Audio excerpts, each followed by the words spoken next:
de Kabalo, Dieu révélera à son oint l'importance de ce voyage qui rentre dans le processus de la libération de tout le peuple après 50 ans d'indépendance irréelle. Je me sens très heureux d'être reçu par notre chef coutumier, qui est le chef de cette terre, Mbouli, que vous voyez. Je suis très heureux de le voir. Moi, je crois que c'est un commencement de quelque chose maintenant. Quand Dieu m'a demandé de pouvoir me rendre à Kabalo, j'avais refusé dans le premier temps. Moi, je dis non. Et l'Éternel Dieu qui dit c'est très important que tu te rendes là-bas. Et c'est comme ça que j'avais cédé et j'ai accepté. Vous m'avez accompagné, vous de la presse, jusque là-bas.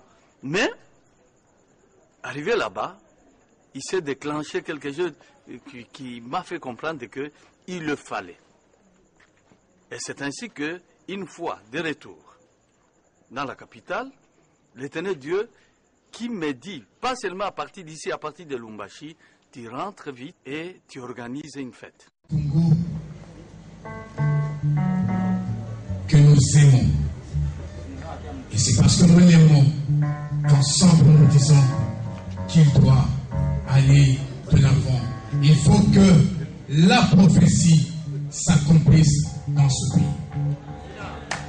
Le 4 janvier 2011, le prophète de l'Éternel, Paul-Joseph Mukungubila, a réuni en sa résidence à Mbinzama Campagne un aéropage d'invités de toute obédience dans une grande fête organisée sur ordre de l'Éternel Dieu créateur en mémoire de martyrs de l'indépendance de notre pays.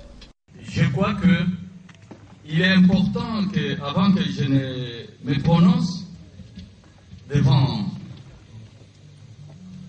cette majesté divine, il faudrait que vous puissiez savoir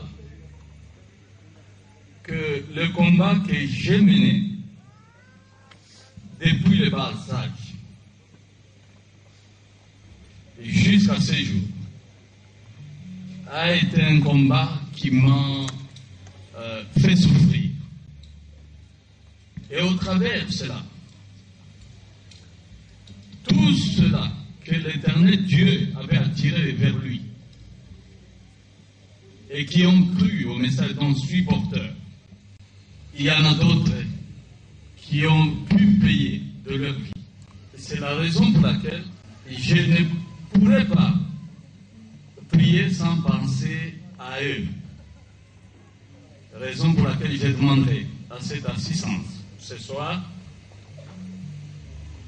d'observer d'abord une minute de silence pour tous ceux-là qui ont payé de leur vie, et notamment le bien-aimé Gabi qui nous a laissés.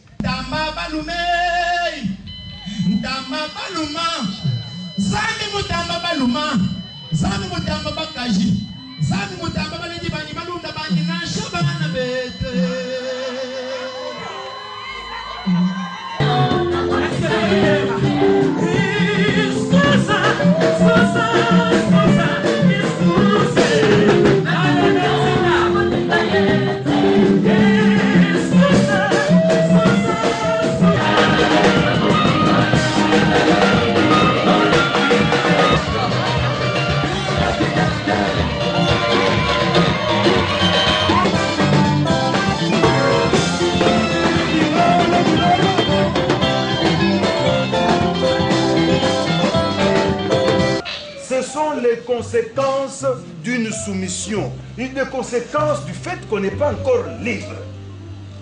Qui te dit qu'on n'est pas encore libre? Qui t'a libéré? Hein? Qui t'a libéré? Et les Lumumba et consorts, et les Nani, consorts, les Nani. Cher ami, tu dois t'informer. Cette libération dont tu parlais qu'une libération, c'est une image. La vraie libération n'a pas encore eu lieu.